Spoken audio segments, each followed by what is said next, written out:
Hi friends, आज हम बात एक विशेष पौधे पर करने जा रहे हैं जो कि कीट विज्ञान के दृष्टि से काफ़ी महत्वपूर्ण है, जिसको हम रिपेलेंट्स या प्रत्याकर्षक के रूप में जानते हैं। जैसा कि हमें पता है कि कुछ रसायन ऐसे होते हैं जिनके प्रयोग से कीट मरते तो नहीं परंतु दूर भागते हैं और फसल को नष्ट नहीं कर पाते।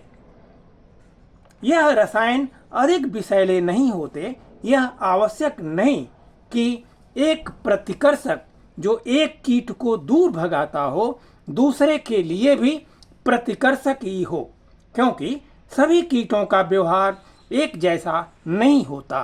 इनका प्रयोग ऐसे स्थानों पर किया जाता है जहाँ कीट विषों का प्रयोग आसानी से नहीं कर पाते।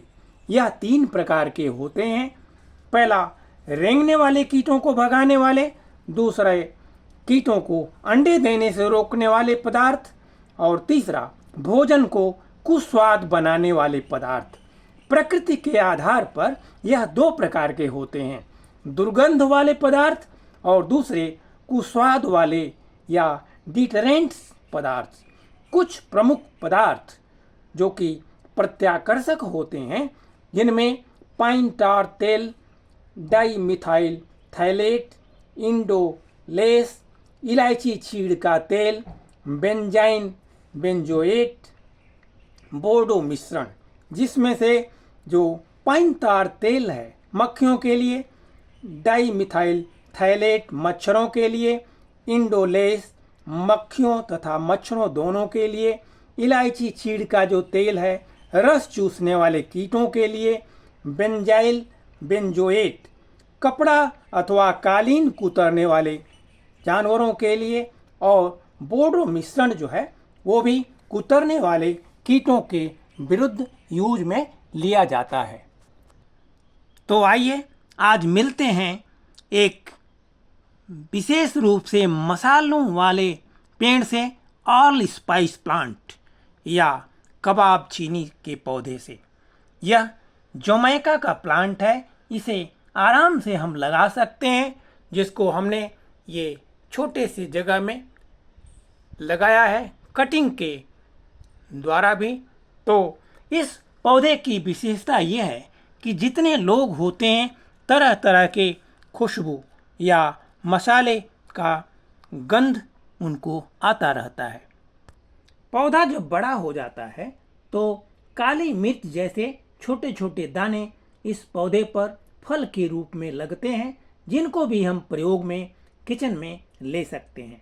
वैसे ये पौधा मैक्सिंगन वैली के रूप में भी जाना जाता है, जो कि एंटीबैक्टीरियल, एंटी माइक्रोबियल और एंटीसेप्टिक गुण वाला दिखाई पड़ता है। इसमें इतने गुण पाए भी जाते हैं। किसी भी तरह के फंगस को दूर करने वाला ये पौधा होता है। वेज बिरयानी या नॉन वेज बिरयानी में इसे डालकर कई खुशबूदार मसाले का आनंद हम ले सकते हैं। यह पौधा पत्तियों का सघनता इसमें बहुत ज़्यादा होती है और विशेष रूप से चूँकि इसमें बहुत केयर की ज़रूरत नहीं है, इसलिए इसको हम आराम से किसी भी जगह उगा सकते हैं।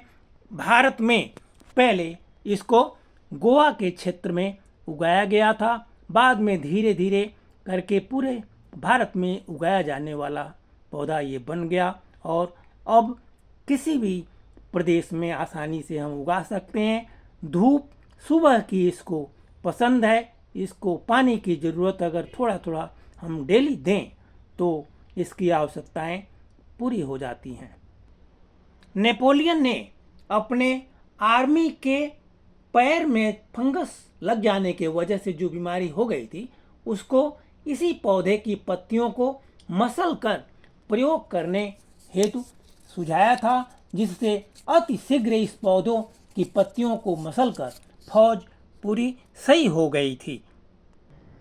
इस पौधे की पत्तियों को हम छाया में सुखाकर और सर्दी जुकाम में चाय के रूप में प्रयोग में ले सकते हैं, जिससे खुशबू हेतु भी ये कारगर होगा तथा साथ ही चाय पीने से जो सर्दी जुकाम से वायरल इन्फेक्शन हल्का सा हो जाता है वो भी दूर हो जाती है।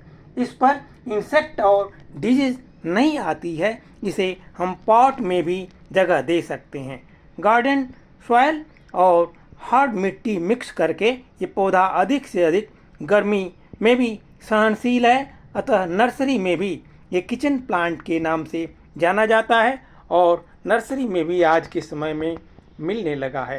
तो इस प्रकार से हमने आज एक जानकारी छोटी सी दी किचन प्लांट पर या ऑल स्पाइस जो कि इंडिया में नाम से जाना जाता है उस पर। Bye bye, thank you for watching, happy gardening.